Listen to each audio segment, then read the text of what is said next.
Good morning or good afternoon, everybody. How you doing? Good, man. How are you? I'm good. Busy as ever. You know me. Awesome, man. How are you guys? We're good. We've got Ashley and Antonio Denmark on the call. You guys with us? Hey, Ashley. Hey, Ryan, I'm with you. Tonio's right here. He's I'm here too. stuffing his face. He doesn't like to be in the camera. It's a lunch meeting for me. Got Joe Turney, who is flipping houses in the northeast part of the eastern side of Birmingham. Bruce Glenn kind of flips, what would you say, bread and butter, kind of like middle of the road type of houses and some upper end houses. Yeah, a few upper ends, but more first time owner, type stuff. Sure. Awesome. And then we've got Andrew Wells, who just popped in, who's a businessman extraordinaire. He's got his toes dipped into a lot of different businesses, including a construction company. Was that how you would classify Rebath construction company?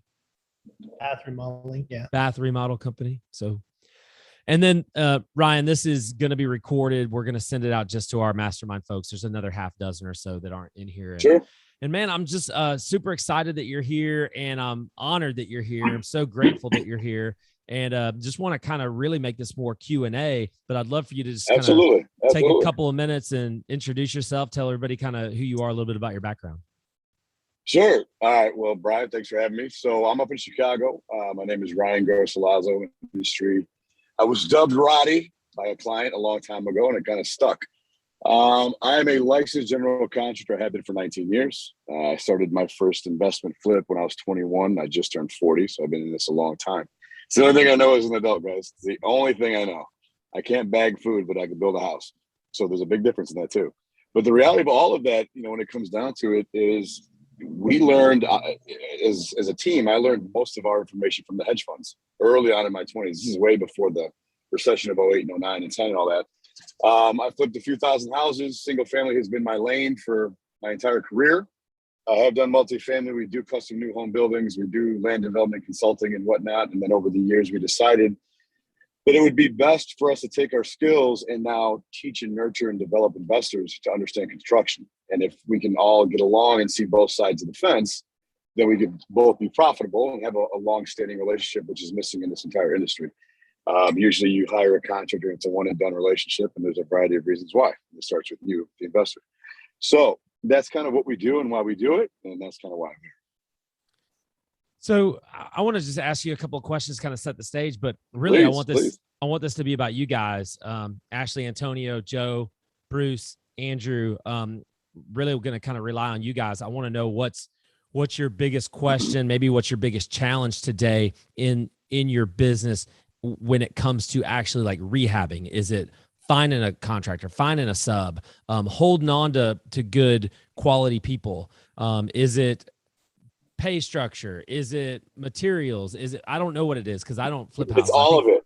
I think flipping houses is terrible. But it's all of it. You gave them too much, Brian. It's every one of them. Well, so let's just start right there then, Ryan. What if you had to kind of, because you teach boot camps, you teach people you teach investors how to work with contractors and then some. Right. But let's just start on the really basic level. What are some of the biggest, maybe not even mistakes, but some of the biggest challenges you see other entrepreneurs, other house flippers have right now? Number one, they have no idea construction policies, practices, and best practices. One, which means they don't know anything about general contracting. Two, they have no way of putting their own budgets together, which means they've lost the leverage of a guy like me already. I own you. And three, you have no clue what your KPIs are. And if you knew what your KPIs are, you would know that that's a domino effect. When one goes, they all go. For those of you who take notes, write these 6 KPIs down. I'm going to give you fire right off the bat. I'll give you guys something to chew on right away. Top 6 KPIs in rehabbing. Now, mind you, there's over 150 KPIs in construction in general, but here's the top 6 that I've come up with. Change orders, sub-inventory, budget schedules, quality control, and safety. When you take a look at that list that you guys are writing down, you're going to see real quickly why if one falls, they all fall. And it starts there when you take down a deal, because when you take down your deal, you have your investor cap on. Then when you put it under contract, you need to put your contractor hat on. And that's where those KPIs come into play and say, okay, I need to do my risk analysis. And I call it a risk wheel. And there's going to be pies in that risk wheel. Each slice is a risk. It could be based on your market. It could be based on a variety of things, but it starts with those 6 KPIs should be at least, there should be 6 slices in there. And you need to identify what those are. On top of those KPIs, here's some more fire. The risk management aspect is one of the biggest failures in all of rehabbing and all of construction in general, meaning the project was never planned for. Therefore, you've never assessed the risk. Therefore, all of your nightmares happen after demo day 1 or the moment you break ground because you didn't plan for them, right? You didn't do the risk analysis, weather, demographic, location, sub inventory, right? We can go back to all those KPIs for sure. But at the same time is the type of subs you need, the type of trades you need, what they cost, when do they come into play?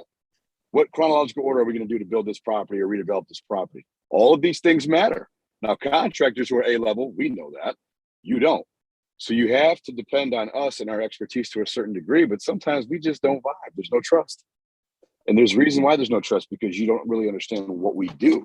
So when we try to give you information, you think maybe there's a little bit of give and take. There might be a little bit of lying, untruths, not a lot of transparency. But if you take control from the moment you put under contract and you start assessing the risk and assessing those KPIs, you're already creating leverage. And that's one of the biggest things I teach at the Rehab Depot is creating leverage. And through leverage, you have to know your numbers. You have to know the process. When you have that, you don't need to be an expert on how to drywall. You don't have to be the guy or the woman that could actually drywall. But if you understood the process of drywalling and what it costs per sheet, now you have leverage. Does that make sense? I can go on and on, guys. Give me the 6 one more time. Change orders, 6. budget. Change orders, budget, time, quality control, sub inventory, safety. Of those 6 that Ryan just mentioned, what are the ones that you feel like I don't have full control over this? Maybe I don't even know what it is. I don't understand how to really take control of this one area. Is there one that sticks out to you guys?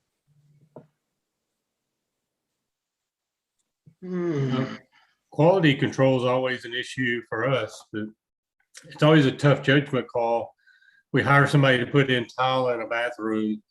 They go down and work over the weekend or whatever. And you come in Monday, it's finished, but the quality's bad. Like the grout lines aren't even, the tile's not level. Something's wrong with it.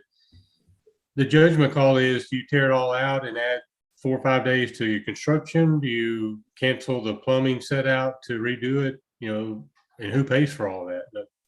That's always a big issue. Rework affects the whole timeline of the job. So do you do it or not? Rework is a change order. Change order is one of your KPIs. That begins your domino effect right there, right? So your change order comes in. It could be a change order based on time. So now the schedule's hit. It could be a change order based on money. Now the budget's hit. Now you're rushing to get the project done. So now you got another double issue when it comes to quality control, because now the guys are going to rush to get it done because you're going to apply pressure for no reason. Where does it start? It starts with you guys creating your standard. What is your standard? Do you even know what your standard is? What's acceptable? What's not acceptable? Tiling is one of my personal favorite things to do, actually. I'm very good at it. And there are a number of reasons why tiling is difficult. There's a number of reasons why tiling is easy, right? There's a process to tiling. Now, understanding what your expectations are is something as your contractor, I should know. What is your expectation? What is the ARV of this property? Is it $1 million property or is it a trailer park home, right? Because that should be commensurate, right? You should be able to say, listen, I'm going to build to the level of the project, not a process maybe you have imaginary in your mind. Because oftentimes what you're going to get back, and I'm sure you've all heard it, is if you think you could do it, do it.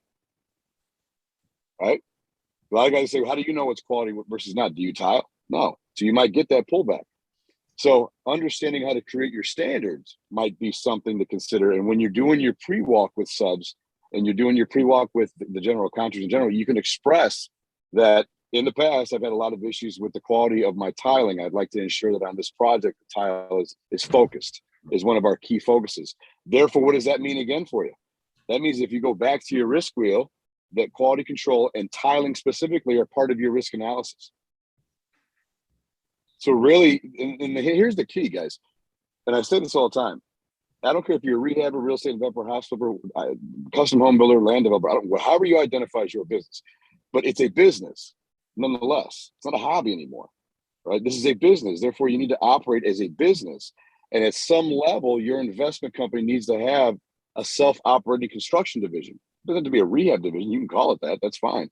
But if you had a self-standing construction division that understood project management and understood construction coordinating and project coordinating, interior design, that changes everything for you guys. Because really what you created is the Amazon conveyor belt system. You throw a property on a conveyor belt and it goes through the system until it's done. And that's what you're trying to create. Oftentimes, these are the issues you run into with quality control because you really haven't put together the standards of what quality control looks like. Because if you did, you could also create an incentive plan. Here's my standard of quality control. I'd like you to hit this level. If you hit this level, I'll give you another $1,000 when the project's all done. In construction, we have a lot of incentives. It's common, right? So these are things that you guys are fully able to control.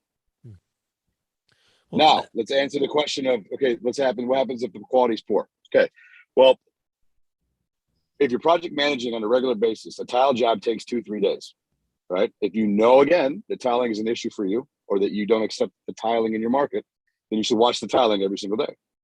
And you should be able to say something as the tile is going in every single day. So you're quality controlling it and project managing it as it's happening. That's what project management is all about. You're watching each task in your scope of work. That's called Gantt charting, right? You have your whole scope of work, and then you have your project that's going to be 6 weeks, 7 weeks, 17 weeks. What's actually happening, right? For example, you get a schedule from a guy that'll say, week 1, demo and rough electrical. Well, no shit, we know that. But what day are we projected to start demo? What day are we projected to end demo? What day are we projected to start rough electrical? What day are we projected to end rough electrical? Now you can track these things task by task throughout the entire project, which will again give you the leverage to manage some of your problem areas. Obviously, if the guy does a terrible job, it needs to be redone. It needs to be discussed openly who's responsible financially for it. Now, if a guy does a terrible job, the contractor is responsible for his terrible work. It should be warranted, right? But did you do that? Did you put the warranty in the contract? Again, you guys setting up your business accordingly would have that incentive bonus standard, and they would also have that quality control of this is what we expect. And this is how you're going to be penalized, but this is also how you're going to be incentivized, right? So having the warranty in there saying, will you warranty your work for 365? Will you warranty your work for 2 months? Will you warranty your work for the open duration of this project until it sells or rents? All that information should be in a contract. Then you can use that. Let me ask a question based on what you just said right there, as far as like creating standards go. Sure. In this marketplace that we're currently in, where labor is extremely difficult to find, especially when it comes to quality labor, prices keep going up and up and up. Obviously, material prices are going up as well. Mm-hmm. At what point does it become, just based on Joe's question, what point does it become, well, if I scrap this whole thing, then the budget's going to be blown. I don't want to lose this guy because he's actually pretty good and he just messed up this little bit. It's almost like it's a dance. It's like, even when here's the actual question, even when it comes to say I'm hiring a sub, say I'm hiring someone to come in and do a very specific thing. I don't want to lose the guy because he's available right now and he's the price is reasonable and I got to get this done. So I don't want to like kind of haggle over the standard that I may or may not have. I just need to get it done versus it may be a month before I can get someone else out here that's quality. That's the dance that I see. How do you juggle? How do you manage that dance? Well, again, one of the things you have to understand is in the rehab game, here's some more, write this down, everybody. I'm going to answer your question. I'm going to get to it. Let me set it up. So in the retail world, if you said, Brian, Rotty, whatever, I want you to do my wife's dream kitchen, I can mark that up 33% because it's a retail market. You're a consumer at that level. In the rehab world, it's half, because that's all you can afford.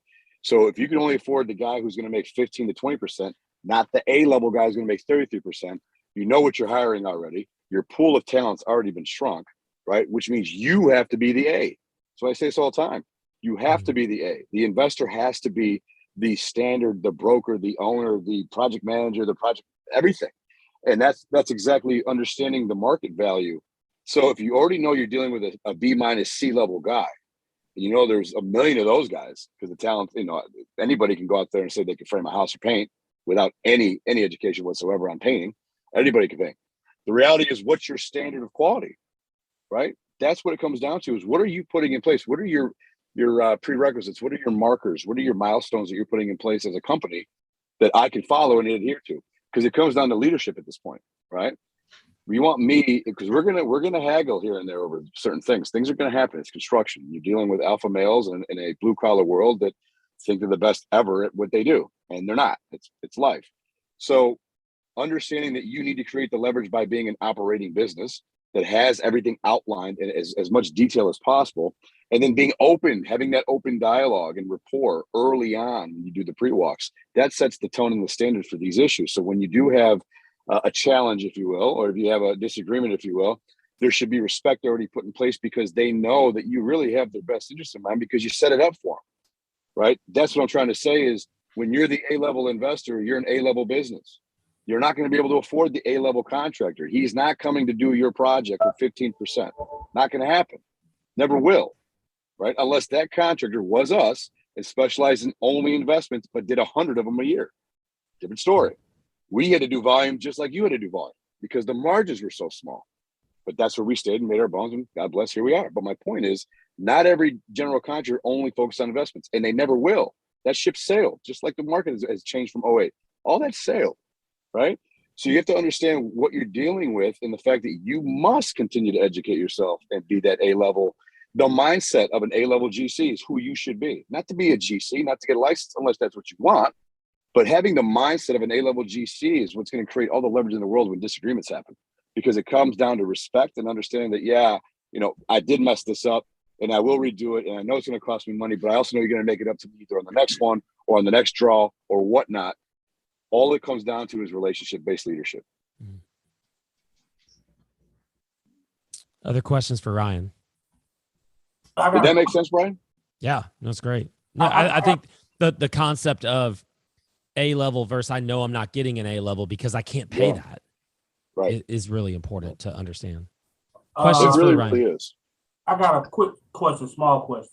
When I'm presenting myself to a contractor, do I create more leverage by being the investor that owns the property or as the general contractor over the project? Unless you are confident and competent in telling me that you're a general contractor, when I'm a general contractor, I wouldn't say it. I'd act as the investor who owns the property. Because you don't want to come off as somebody who is expected. Because if you tell me you're the GC, I have a lot of expectations of you. Make sense? Makes sense. Right off the bat, I got expectations. I'm like, oh, okay, then you know what I know. Let's play. Right? It's dangerous. You tread some serious water with guys like me. So, and I'm giving it to you real. I'm giving it to you as the guy that's been dominating the space for a very long time. I'll tell you straight facts. I'm not here to fluff this. If you tell me that you're a GC, I'm going to treat you like a GC. Okay, GC, where's my scope of work? What's my budget? What's my schedule? You tell me my Gantt chart. What's our critical path? How fast are we going to get there? Can you answer all that in 5 minutes? I can.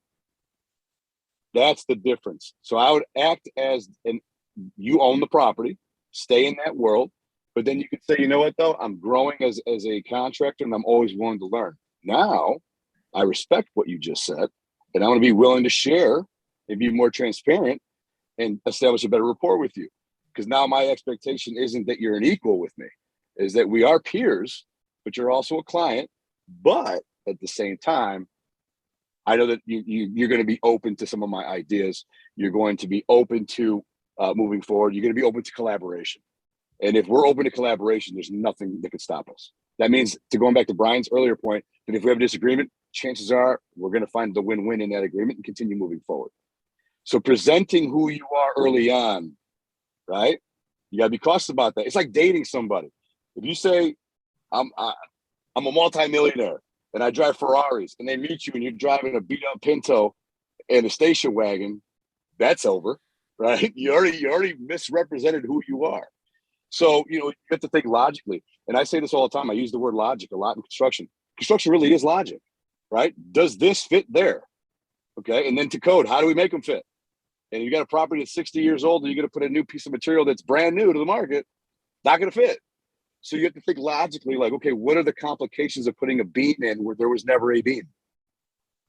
What are the complications of knocking down this wall when it was built for the purpose of being a load-bearing wall?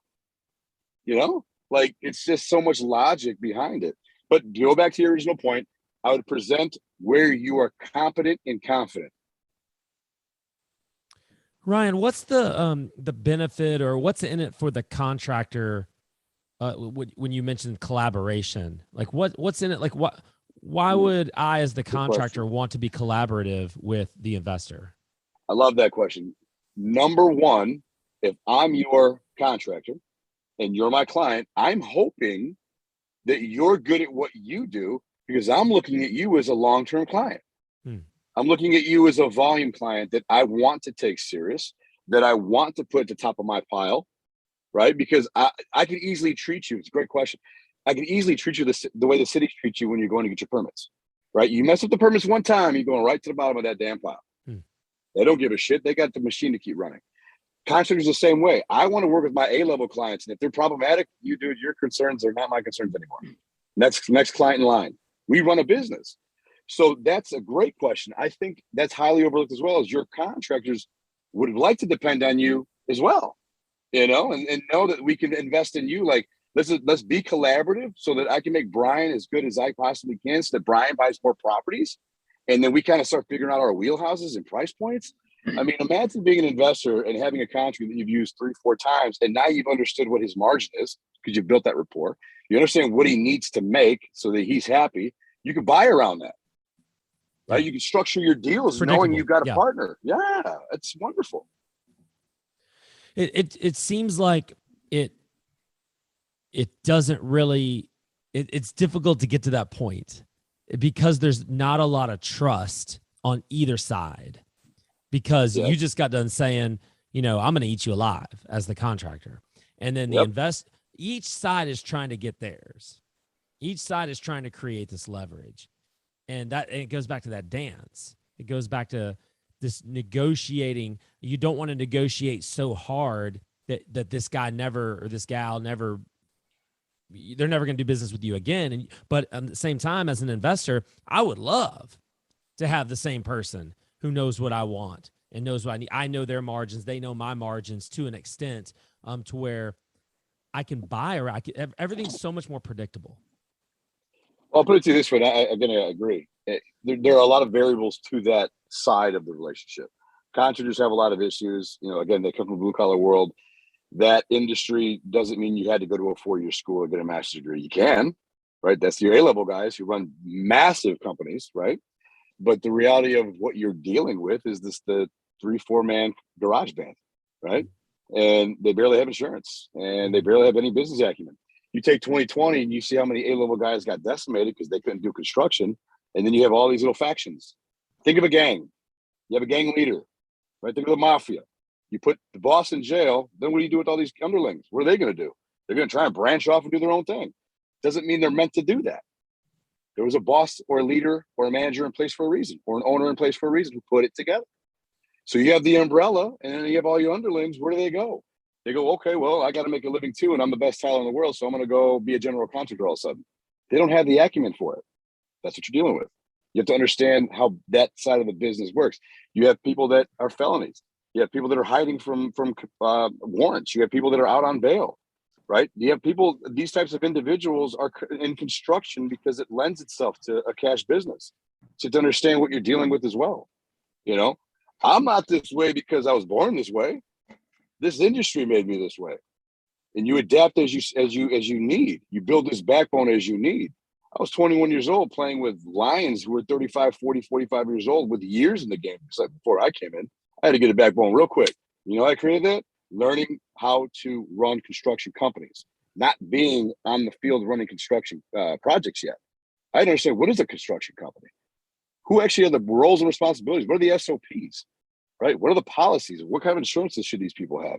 What are the legalities? What kind of people are in this business? Do you need degrees? I actually learned the business of construction before I actually learned construction while I was in construction, FYI. You know, and I think that's something that's very, very important to talk about, because understanding your partner, because I am your partner, essentially, right? We're in this deal together one way or another. We're both trying to profit. right? So we need to understand each other's world. I used to tell my clients years ago before we started teaching you guys, I'm like, I can learn how to invest in real estate in a 2-hour seminar, guys. Easy. I can go learn how to wholesale tomorrow. That's not a problem. I can watch a bunch of YouTube channels or take a class. You cannot learn construction in 2 hours. You can't learn construction in a weekend. You need years of on-the-job experience to understand that there's 19 problems with that wall. Which one are we going to attack first? YouTube doesn't teach that. So that's the difference, right? And I encourage all of you, as you continue to grow as investors, to continue that education because it's changing. I mean, I have to learn about construction weekly with inflation rates and like that. I just bid a property I posted. I don't know if you saw it, Brian, yesterday. I had a buddy of mine who's an executive chef with CityWorks, and he's like, hey, listen, I bought an investment property, but our family's going to live there. I said, okay, it's an investment property for you, which means you bought it low and you're going to put money into it, but you're really going to live there. So it's no longer an objective investment, it's a subjective investment. So I said, budget's going to be different because clearly your wife is going to be in that kitchen. You're a chef. You're going to be cooking that kitchen. So you're going to want the bells and whistles. I said, so what kind of budget are we working with? And I start that report like that then and there by understanding what my client needs before he needs it. Right. And I already told him, I said, you got inflation, bro. I said, what I'll do is I'll help you on my markup, which is 32%. I said, I'll help you out. And I'll cut that in half because I still have to charge you 15% for inflation regardless. I said, that's just going to happen. And he knows it because in the restaurant business, he's got to hire line cooks. He's got to hire servers. He gets it. So my point is it hits everybody, but the more you know about the business of construction, the better off you're all going to be, which always creates leverage for you to be a leader, which always creates leverage for you to profit, which always creates leverage for you to collaborate and make better decisions sooner. I make mistakes all the time, guys. I made a million mistakes. I don't hide them. I share with them. I've been to bankruptcies. I've had judgments. I've gone through all of it in 20 years. You have to. It's part of business.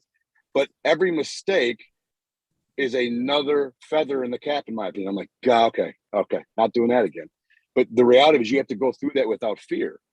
This is exactly why I speak to you with this demeanor, how direct I am. I speak to you with full confidence. But I'm going to make a mistake today. I'm going to make a mistake tomorrow. But it'll be a high-level mistake. Life goes on. I'll be just fine. But that's the reality of running big business, is you got to get in there and understand the business you've chosen, not just investing. Investing is a niche of real estate. It's a niche of the financial sector. Construction is a standalone pillar of society. Questions for Ryan. I got one related Yes, sir. to KPIs. You said change order, sub-inventory, budget, schedules, quality control, and safety. I know those are the variables of KPIs, but what's the metric for each? Is it like 5% or less on change? Like what's the metric that you look at? Let's just take change order for an example. The way I measure change orders is it's always 10% of construction costs for anything under $100,000 in renovations. I'll repeat that. If it's $100,000, I'll say if it's $99,000 or less, always add 10% as a contingency to that budget, and that's your change order what if money. And make peace with redevelopment that there's always going to be change orders. So you're saying 10%. So is it less? So if your budget's $50,000 for the cost of construction with materials and labor, add another $5,000. Now your total cost of construction is $55,000. However, that $5,000 is your side pot for the shit that's going to happen. Oh, okay. So it's not change orders that.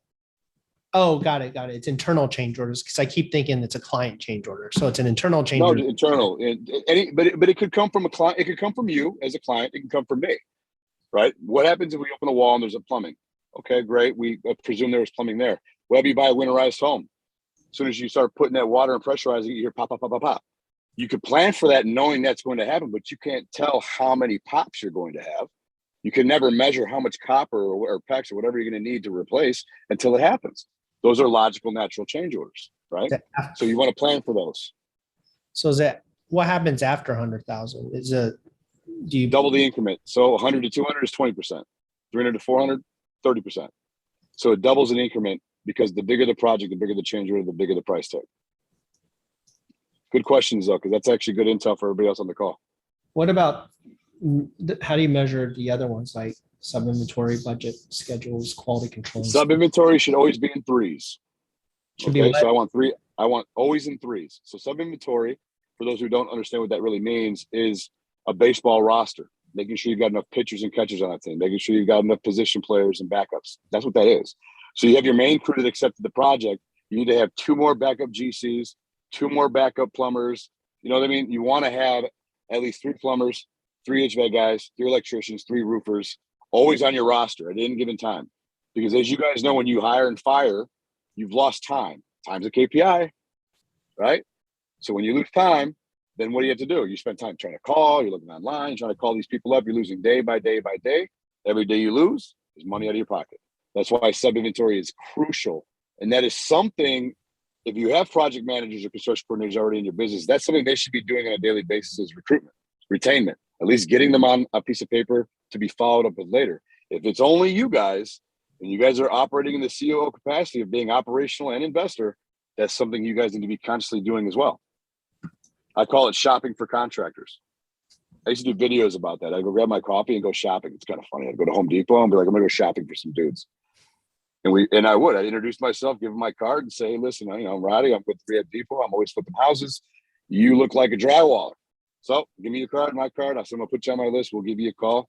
I always tell people you're in the batter's box. Follow up with them a few days later, get the insurances on file, get the W-2s on, or 1099s on file, get the W-9s on file, that stuff. Get it all on file. And then when I need them, they're ready to go. That's called GC intake. There's so much to running this business, but these are things that become instinctual. And it starts with these KPIs. Once you've mastered the significance of these KPIs, your instinct will begin. When you have that instinct, like in anything in the world, you're unstoppable. What about the budget, schedules, and quality control and safety? Like, how do you measure? Well, budgets, I always tell people you want to stay within $10,000 to $15,000 of your original budget, meaning there's no such thing as a perfect budget. In construction, you have 2 things that are definitive. The fact that the budget will change and the fact the schedule will change. That's why there's a projected time frame.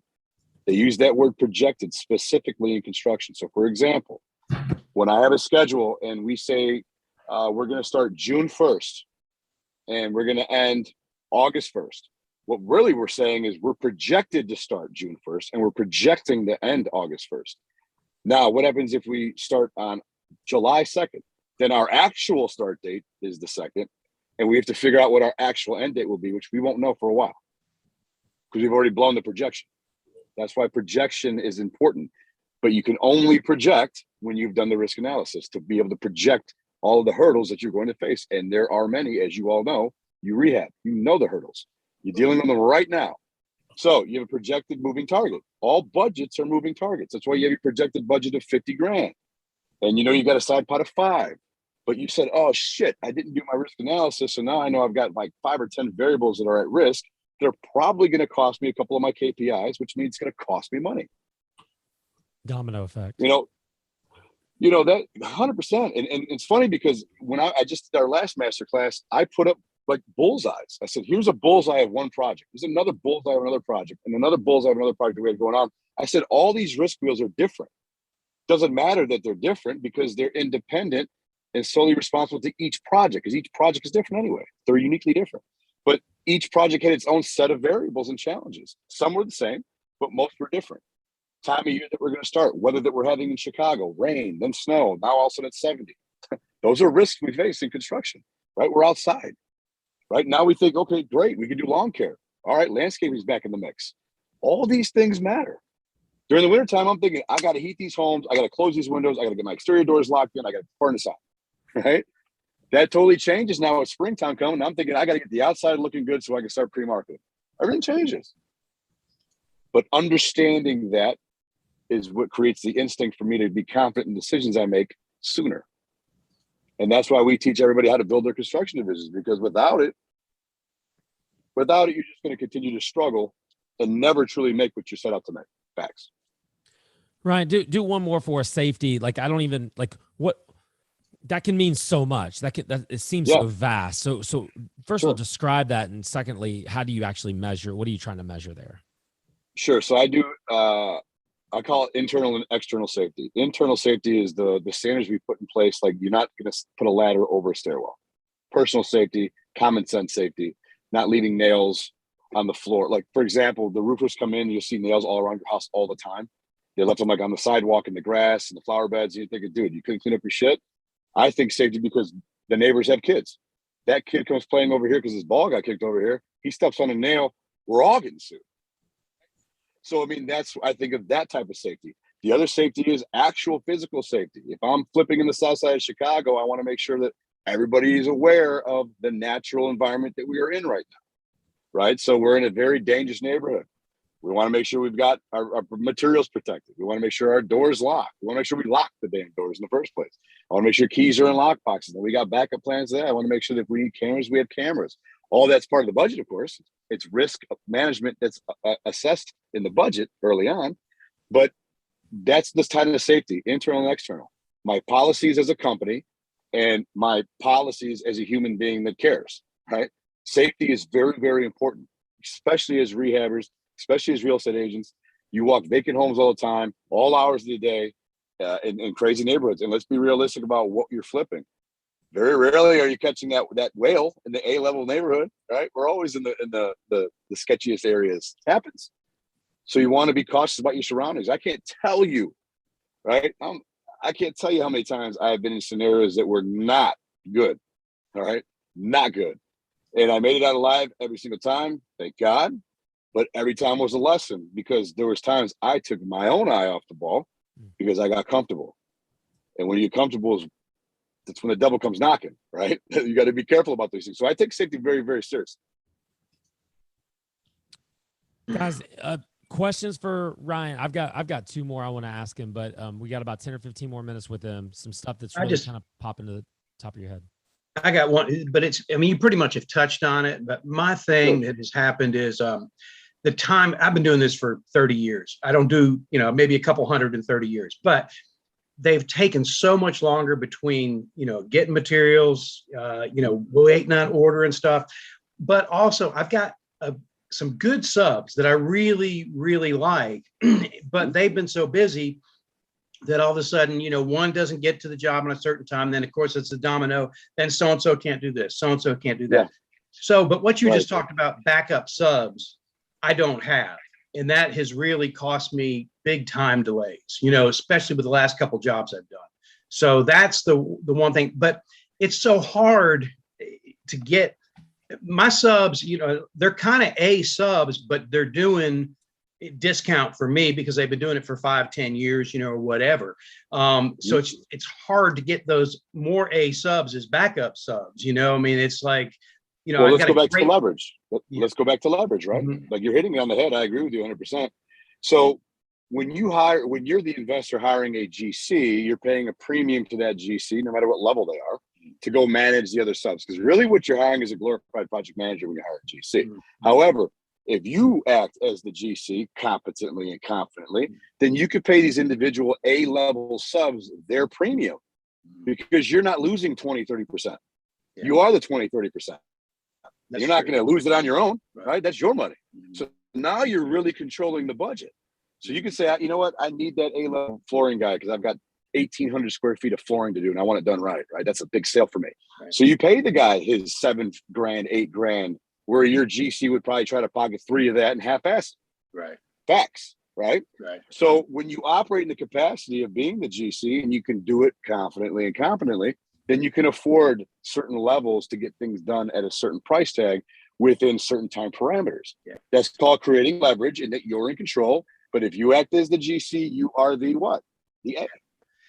Yeah, and a lot of my partners actually have their builder's license too, so we pull permits and we do all that. So I don't really have to have a GC, so I just deal with the subs. But that's a good point. I can pay more because I need backup subs badly. There's a formula, man, and I love your share.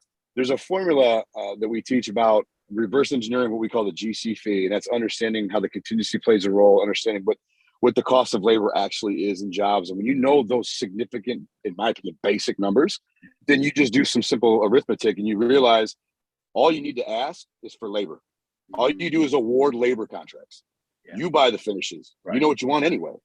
So if you act as the GC and you know how to reverse engineer the GC fee, which means you're keeping at least 50% of the budget in your bank account or in your hard money lender or in your private lender's account, wherever it's at. You're in control of at least 50% of your budget. You're basically awarding labor contracts, right? That's what I'm trying to say is when you guys level up and become that A-level understanding GC, meaning you're not trying to be a GC, but you know how to be a GC, then you control the money. This is a money game. When you can tell me, hey, Rotty, here's the deal. I only need you.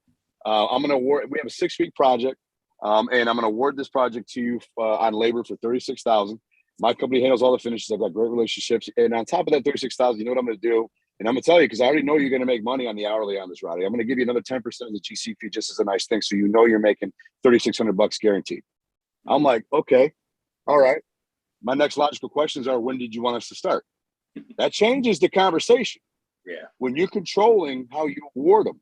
Now, you want me to go bid it, take the time, all that shit? I'm in control. Yeah. Right. And I'm also in control of the time it takes to even get you a number that you're not going to agree with, that you're not going to like, that's going to be outside of your budget. Then you're going to chase me for a while. I'm already busy on other jobs. A week goes by. I send you back new numbers. We still can't see eye to eye. 2 weeks goes by. You've lost start dates. I'm still making money elsewhere. We're not seeing eye to eye because you're not controlling it. I am. Yeah. And we're not even working together. Yeah. Good point. Yeah. Ashley, go ahead. Mr. Ryan, we're setting Yes, up ma'am. the Gantt calendar, kind of doing the things that you told us to set up during the ladies' night with Yes. getting our PM on board. We just hired Yes. a CC. I kind of want to know, once it's set up, how long should that setup process be before each project to make sure we're on track and we're not wasting time on a setup perspective? You mean generating the Gantt chart? Generating the Gantt chart, making sure everybody knows their roles, making sure we're projecting when to start, when to end. What does that pre-construction phase look like, timeline?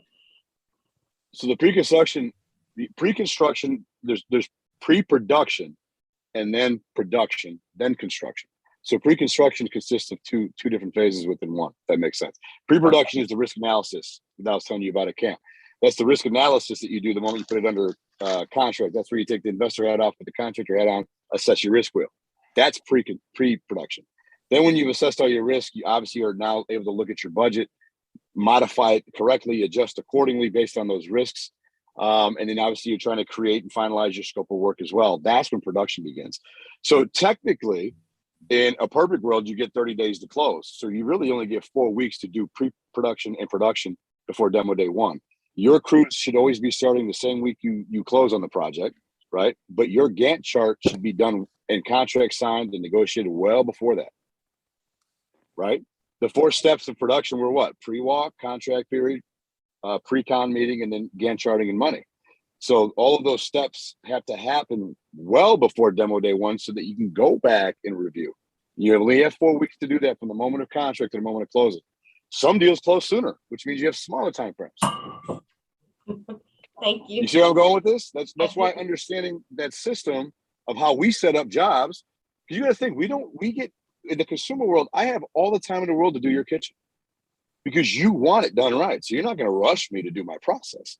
But in the investment world, we're all rushed, which is bad for all of us involved. So understanding the system, the process, and the step-by-step will say, okay, there's a little bit of urgency now in the time management matrix box. You're in the sense of urgency, like I got to get these steps done so I can breathe a little bit, then stop, review, and say, are we really ready for construction or are we not? We only have 1 week left before we close. Oftentimes, I can't tell how many investors would call us back in the day, like the week that they're closing and say, hey, can you walk the property with me? What? So you're giving me 4 days to prep? I don't think so, dude. I would hit them with a huge premium. If they signed it, they did. If they didn't, they didn't. That didn't bother me. So that's what I'm saying is contractors who know their worth, value, and margin, they're not going to touch this. Appreciate it. Love you. Thank you too. Anyone have one last question for Ryan before? I know he's got to go here in a second. Yeah, I'm going to have 2 twins running out of school into my Jeep here in about 10 minutes. We got time. Well, I wanted to make sure everybody who's on the call knows about your boot camp that's coming up because actually, it's not a boot camp. We don't do boot camps anymore. It's a master class. We've changed the and I appreciate you saying that, but we've changed the concept of a boot camp. The master class is a 2-day class that's still in a form of a boot camp. We have food, we carry it in, it's at a nice venue. But it's an actual 16-hour class. And what we teach is how to build your front end of your construction company, how to build and manage the field, how to hire, fire, SOPs, price tags, budgets, incentives, contracts. And then obviously we teach you how to punch list, close everything out. So we teach you the business now. That's what we started doing as of this year. And we have one coming up in May, but it's a very unique class, I would say, because when you come here, I always say bring Advil because I'm going to give you a headache. You have 16 hours to learn what I know. You're going to get a headache. What are the dates? And it's in Chicago, right? This is in Chicago, May 12th and 13th. 2 days. It's a Thursday and a Friday. If you want to bring your families and make a weekend trip out of it, the weather will be great in Chicago that time of year. But other than that, for those usually, right? For those who can't make it, because I know it wasn't something we were planning on talking about, but it's obviously like a month away. We do the high level consulting. Reach out to me. Let me see what you guys are doing, and we can probably work something out where I fly to you. This is what we do. So figure out what works for you. But my advice here, honestly, is not to sell anybody on anything. I simply say this: as your contractor, if you're not going to choose to learn what I know and stay in my world, just give me the money. Just give your contractor the money, because you're not going to win that game without practice. Mm. And I use analogies like baseball because Brian and I love the Cubbies. Well, I love the Cubbies. You've been walking around with a White Sox hat on a little too much for my taste, to be honest. It matched my black collared shirt. Brian, it's called swag, bro. It's called swag. I have no swag. If my son gets picked to the Brewers, picked to the Brewers T-ball team for whatever reason, I'm gonna have a pretty hard time with that. So check this out. So my son last year, he's 7 years old. He's a twin. I have twin boy girl. My son was playing for the Sox the last 2 years. I know. That's fine. That's why I was wearing the hat. I know. Anyway, this year he's with the Cubs. So I'm going to draft a contract and I'm going to tell him, bro, you got traded. Let's talk about this. and I'm going to make him sign it. It's going to be great. We have practice tonight. And I'm going to make him sign it. And some of the incentives are going to say, you're going to clean your room. You're going to go outside and do BP. You're going to be hitting off the tee. You're going to do your own dishes. You're going to brush your teeth twice a day. It's going to be kind of twice. Fun. And then I'm going to tell him, you've been traded to the north side. Welcome. That's right. Welcome. I'm going to be up there 4th of July weekend, the weekend before 4th of July for the Red Sox. So put that on your calendar with the kiddos. Let me check because I know I'm going to Tampa around 4th of July for Greg Simpson. Okay. Yeah. But guys, make sure, Ryan, I'll if you don't mind, I can give him your email address. What's the best way for me? Here, I'll put it in the chat real quick. Here's what I'll do. I'm gonna put the link in our chat right here. Give me a sec. And then I'll give you my cell phone number. Everybody write this down while I'm putting the link in. 84.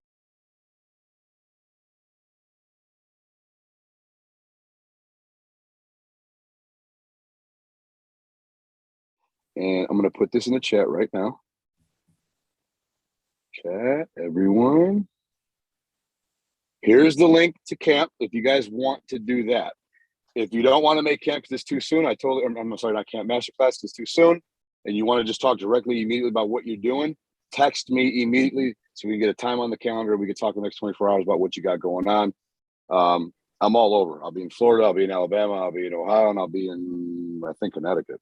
You're going down to Mobile? Going back to Mobile, brother. Jared and those guys. Jared and Ren. Yeah, Jared and Ren. I got to work with the Irbies. They're crushing it. Yeah, they're crushing it. They are crushing it. They're doing very well. Their project manager has been doing well the last quarter for sure.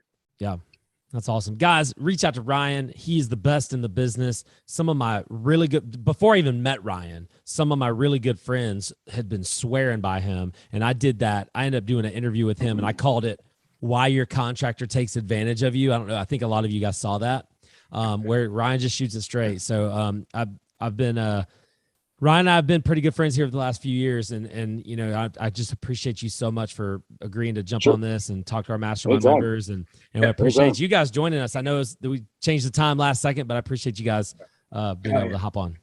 Thank you, guys. Thank you. Thank you. You're welcome. All right, guys. Hey, Ryan, thank you again. Y'all have a great rest of your afternoon. I'm going to see most of y'all tomorrow And Yeah. if not tomorrow, our mastermind meeting is next week. So see you guys.